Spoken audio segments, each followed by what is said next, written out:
When we look at the story of the plantation owner and his daughter, what immediately confronts us is not simply the cruelty of a system built on ownership of human beings, but the quieter, subtler cruelty of judgment. Judgment comes in many forms. Sometimes it arrives as chains of iron, but more often it is carried in the eyes of others, in whispered words, in mocking laughter. The daughter, described by her father and by society as obese, carried not only the physical weight of her own body, but the far heavier burden of society's gaze. To her father, her appearance was a source of shame, something to be hidden, mocked, or dealt with, as if she were an object rather than a child. And that is what history often does. It reduces the complex reality of human beings into categories, into labels, into marks of worthiness or unworthiness. But pause for a moment and ask, why does judgment weigh so heavily? Why is it that a word, a stare, a label can cut deeper than steel? The answer lies in the way human beings are wired. From birth, our sense of identity is shaped by mirrors that are not made of glass but of other people's eyes. A child who is told she is beautiful, intelligent, and valuable grows into herself with confidence. A child who is told she is ugly, unwanted, or too much, too heavy, too loud, too different, begins to shrink under the invisible chains of judgment. What we are seeing in this history is not simply a father giving his daughter away. We are witnessing the tragic weight of an identity crushed under external scorn. Now think of the enslaved man in this story. His entire existence had been shaped by judgment too, but of a different, systemic kind. He was not seen as human, but as property, a body measured for its labor, stripped of dignity and autonomy. His chains were visible, forged in law and violence, but the daughter's chains were invisible, forged in shame and ridicule. Yet both forms of judgment came from the same root, the failure of society to see the full humanity in another person. The plantation owner could not see his daughter beyond her body. The society could not see the enslaved beyond his skin. This parallel is not coincidence. It is the logic of dehumanization repeating itself in different forms. And so when we talk about the weight of judgment, we are not merely talking about one young woman's body image, nor one man's enslavement. We are talking about a universal human tendency, the readiness to diminish others to a single feature, a single flaw, a single label. History teaches us that entire systems of oppression are built on this instinct. The Holocaust reduced millions to a category. Colonialism reduced continents of people to stereotypes. Segregation reduced individuals to skin color. And on a personal level, we continue to reduce others to the fat girl, to the poor boy, to the immigrant, to the failure. This is the same pattern echoing through time, reshaping itself in different costumes, but always rooted in the same failure of vision. What does this tell us? It tells us that judgment is not neutral. Judgment creates realities. When the father judged his daughter, she was no longer free to live as herself. She was forced into the role that his words assigned to her. When society judged the enslaved man, he was no longer a human being with dreams and fears. He was reduced to labor, to property, to a body. Words and perceptions may seem intangible, but they shape lives. They define destinies. They carve out the boundaries of who is allowed to belong. Psychologists often speak of the internalized gaze, the way we begin to see ourselves through the eyes of others.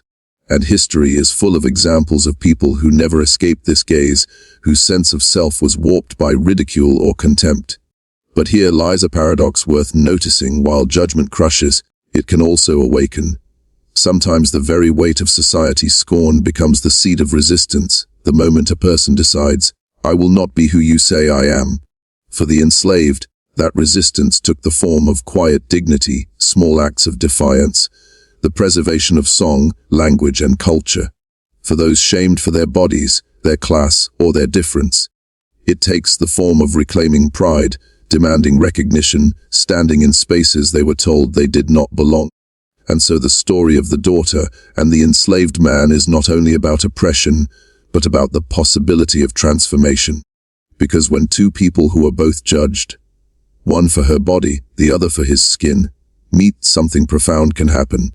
They can recognize in each other the common wound, the shared humanity that the world refuses to see, and in that recognition lies the potential for liberation, not only from chains of iron but from chains of perception. So what, then, is the lesson for us, listening centuries later? It is that the weight of judgment is not something confined to plantations or to the past. It is alive today. In classrooms where a child is teased for their body, in workplaces where someone is reduced to their accent, in streets where people are profiled for the color of their skin. And every time we participate in that judgment, whether by mocking, excluding, or even by silent agreement, we become heirs to that same history of dehumanization. But we also have a choice: to refuse to see people as single stories, single bodies, single flaws, to see in every human being the complexity, the dignity, and the light that history tried so hard to bury. If judgment is the weight that crushes, recognition is the key that sets people free. And so the story leaves us with a question. When you look at others, do you see the chains society has placed on them, or do you see the human being beneath? The answer to that question determines not only who they will become, but who you will become. Because in the end, the weight of judgment does not just break its victims, it also shapes its judges. Remember this: every act of judgment either diminishes or dignifies. Choose dignity. When we move deeper into this history, what stands out most vividly is the raw contrast between power and powerlessness. The plantation owner embodied absolute authority. He commanded land, wealth, labor, and the destinies of those under him.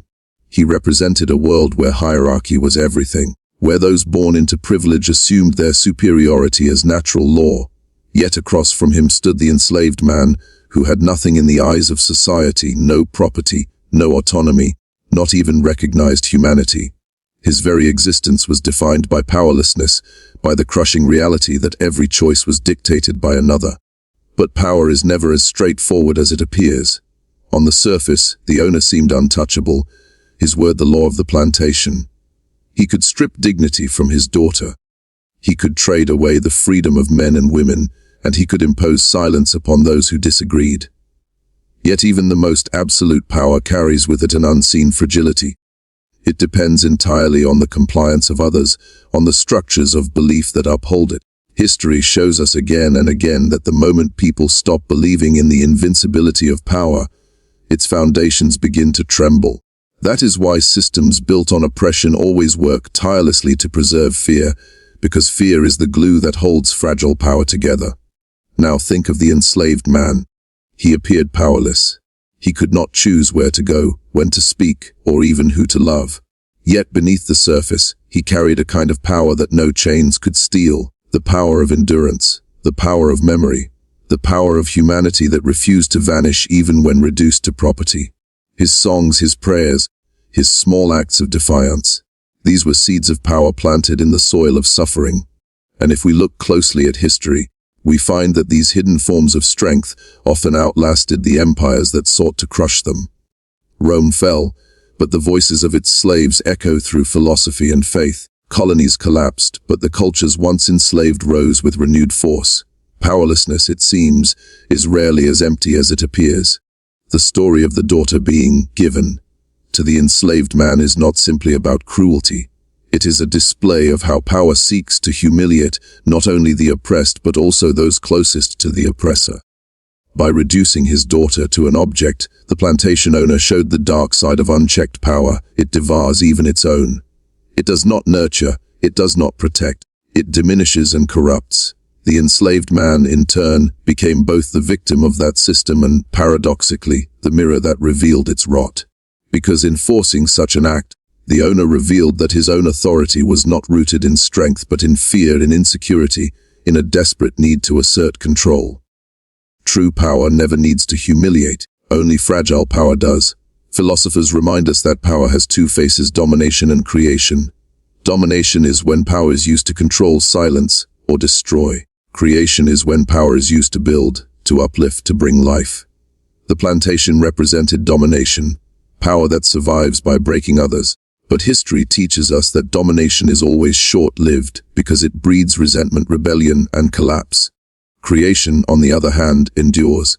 The enslaved man, though stripped of external control, still carried creative power, the power to preserve dignity, to embody restraint instead of revenge, to reveal that humanity cannot be erased. His powerlessness was real, but his inner power was undeniable. And here lies the great paradox of history. The powerless often end up shaping the future more than the powerful. Kings ruled empires, but it was the enslaved, the marginalized, the silenced who carried forward the songs, the faith, the values that outlived their masters. Think of it. The plantation owner's name is forgotten, but the story of the enslaved man remains, not because he had armies or wealth, but because he embodied the truth that dignity outlasts domination. So when we talk about power and powerlessness in this story, we are not just analyzing the dynamics of one plantation. We are confronting the ongoing reality of human society. Who holds power today? Governments, corporations, institutions. Who appears powerless? Refugees, the poor, the marginalized. Yet history warns us never to underestimate the influence of those who are dismissed. Their endurance, their persistence, their hidden strengths have the capacity to shift entire cultures. What looks like weakness is often the birthplace of transformation. But we must also recognize ourselves in this dynamic. Each of us holds power in some areas and feels powerless in others. We may have power in our workplaces, in our families, in our communities, and we may be powerless in the face of larger systems, global events, or personal struggles. The question is not whether we hold power, but what we choose to do with it. Do we use it like the plantation owner, to diminish, to control, to preserve our own insecurity? Or do we use it like the enslaved man, to embody dignity, to resist dehumanization, to remind the world that humanity cannot be crushed? The lesson, then, is simple yet demanding. Power is not measured by domination, but by how much dignity it allows others to keep. If you want to know the true strength of a person, look at how they treat those who cannot repay them. Look at how they act when they hold the advantage. That is the test of power. And so we return to the story, and we see not only a father, a daughter, and a slave, but a mirror of ourselves. Each of us must decide, in the spaces where we hold authority, whether we will be the owner who destroys or the human being who endures. History is written by power, yes, but it is remembered by dignity. Never forget this. Domination fades, but true power, the power of humanity, lasts forever. When we arrive at this point in the story, the daughter's body is no longer just her own. It becomes a battlefield, an arena where the insecurities of her father, the cruelty of a system, and the silent endurance of the enslaved man all collide. Her body is treated not as a living, breathing vessel of identity, but as a surface upon which others write their power, their shame, their judgments.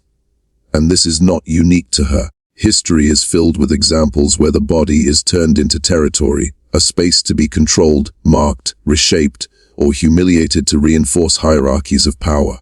The plantation owner's decision to give his daughter to another man, an enslaved man, reveals how the body is often stripped of personhood. She is not asked what she feels. She is not invited to choose. She is handed over like property, her body serving as a symbol of his dominance both over her and over the enslaved. The father sees in her not a human being, but a reminder of his disappointment, of society's judgments, of his need to prove control. By using her body as a tool, he expresses what power does when it loses sight of humanity. It reduces flesh to an object, a battlefield on which ego wages war. For the enslaved man, the dynamic is painfully familiar. His body, too, has always been a battlefield. From the moment he was captured or born into bondage, his body was catalogued, measured, bought, and sold. His physical strength was commodified, his back scarred by the whip, his very existence reduced to how much profit his body could generate. On plantations across the world, enslaved bodies became the raw material for economies, treated as tools rather than beings with souls. His dignity was not recognized in the courts or in the fields, and now, in this story, the daughter's body is made to mirror his condition. She too becomes objectified, her worth dictated by the eyes and whims of another. This parallel is important. It shows that systems of oppression rarely stop with one group. Once you accept the idea that a body can be owned, controlled, or defined by others, that logic spreads.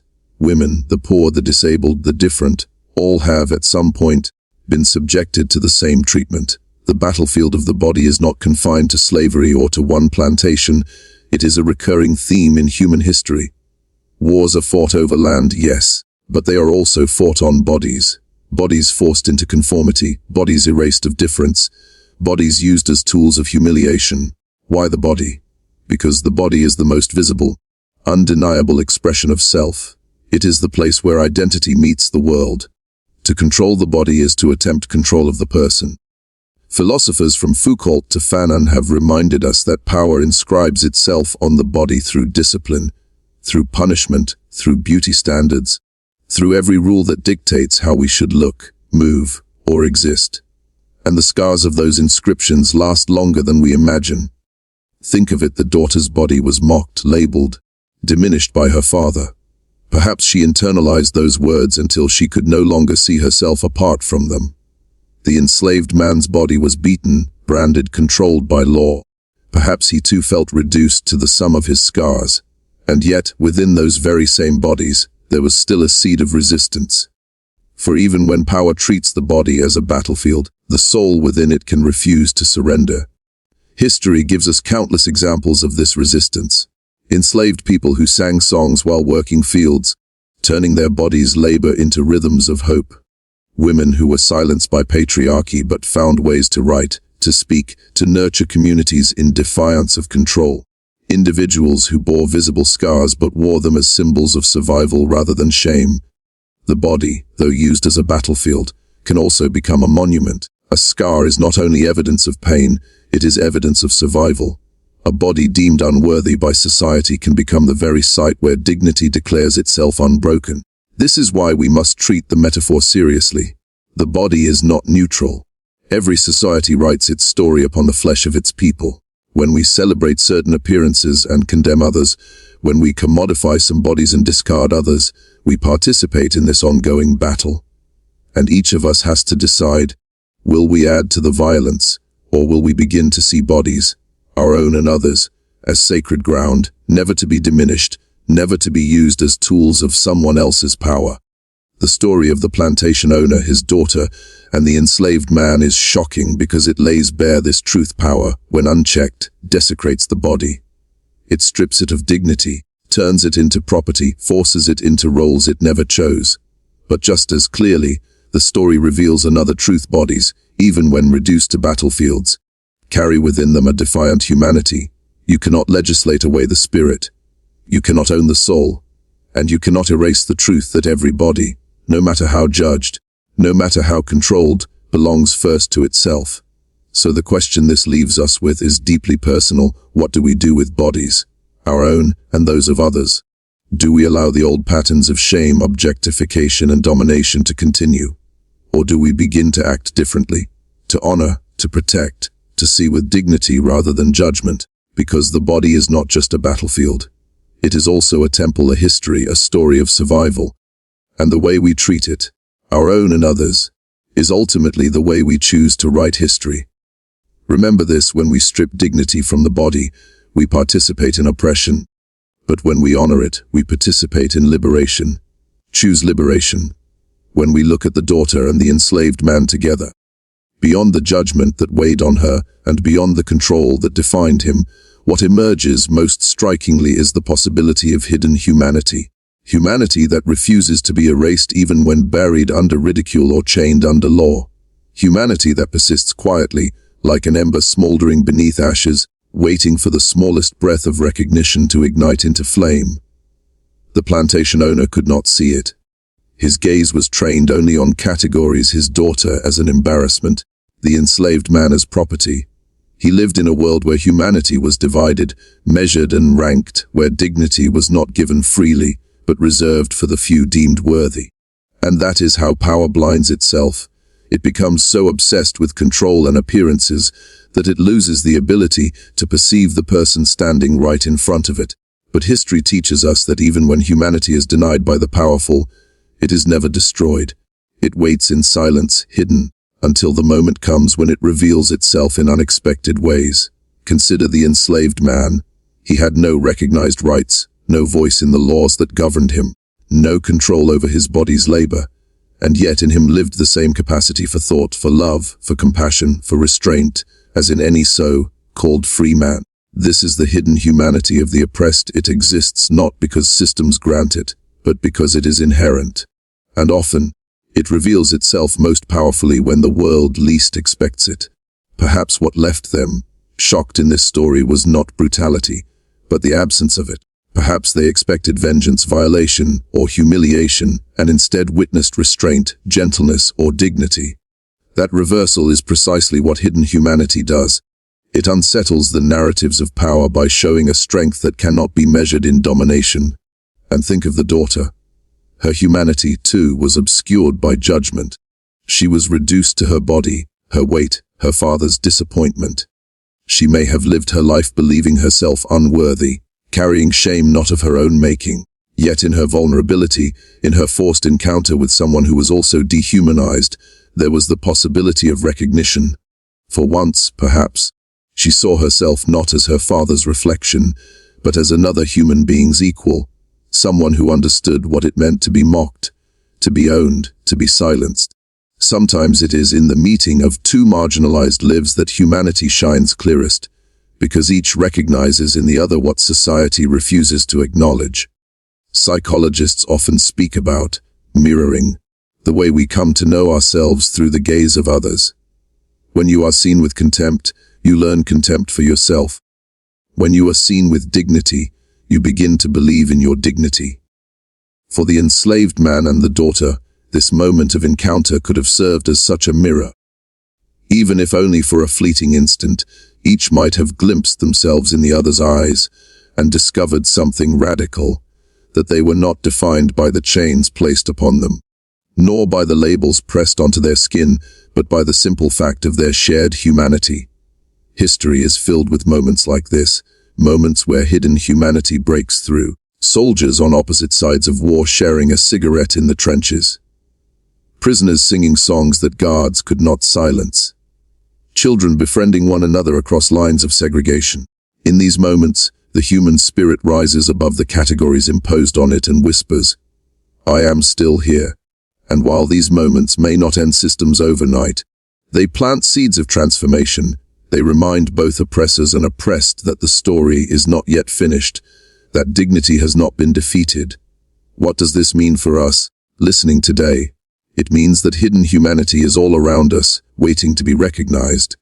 It is in the refugee dismissed as a burden, who still carries stories of resilience. It is in the disabled body overlooked, which still holds a depth of creativity and strength. It is in the stranger whose language or clothing sets them apart, but whose laughter and tears mirror our own. To see hidden humanity requires a change in perception. It requires that we stop asking, "What category does this person belong to?" and begin asking, "What truth of humanity is alive in them that I have not yet recognized?" And here lies the challenge to look deeper, to resist the surface judgments, the stereotypes, the narratives that power feeds us. Because every time we choose to look beyond the labels, we participate in the restoration of dignity. Every time we acknowledge the humanity of someone the world has dismissed, we disrupt the logic of oppression. This is not a small act, it is revolutionary. So the story of the plantation is not only about cruelty and control, it is also about the possibility of recognition. The enslaved man and the daughter, both diminished in different ways, remind us that humanity does not disappear when denied. It hides, it waits, and it reveals itself most powerfully when compassion or restraint cuts through expectation. And that is where the shock lies, not in violence but in the refusal of it, not in domination but in dignity, not in judgment but in recognition. Remember, this humanity can be hidden, but it can never be erased. Our task, in every age, is to uncover it in others and in ourselves. When all is said and done, what lingers from this story is not simply the cruelty of the plantation system, nor only the humiliation of a father who saw his daughter as an object, nor the suffering of the enslaved man forced into a role not of his choosing. What lingers is the lesson left behind, that the greatest shock in history is not always in acts of violence, but in the overturning of expectation through dignity, restraint, and humanity. What unsettled those who witnessed this moment was not that power was exercised, but that it was disrupted, not that shame was multiplied, but that it was transformed into something else entirely. The onlookers expected a display of degradation. They anticipated that the enslaved man, long oppressed, would use the moment to inflict vengeance, or that he would embody the same cruelty that had been shown to him. They assumed that the daughter, stripped of agency, would be reduced to despair or humiliation without redemption. But what history sometimes offers are moments where the script is flipped, where the story does not end in brutality, but in the quiet revelation that human dignity cannot be erased, even when every attempt is made to bury it. And this is the lesson. Systems of oppression thrive on predictability. They depend on cycles of violence, on repeated humiliation, on the expectation that cruelty will breed more cruelty. That is why breaking the cycle is so powerful. When someone responds not with domination, but with restraint, not with hatred, but with dignity, the entire structure trembles. It is not passive. It is not weakness. It is resistance in its most profound form, the refusal to become what oppression has tried to make of you. In the story, what he did to her body left them shocked, not because it confirmed their expectations, but because it defied them. Perhaps instead of violation, he offered care. Instead of revenge, he chose humanity. Instead of turning her into an object as others had, he recognized her as a person, just as he longed to be recognized himself.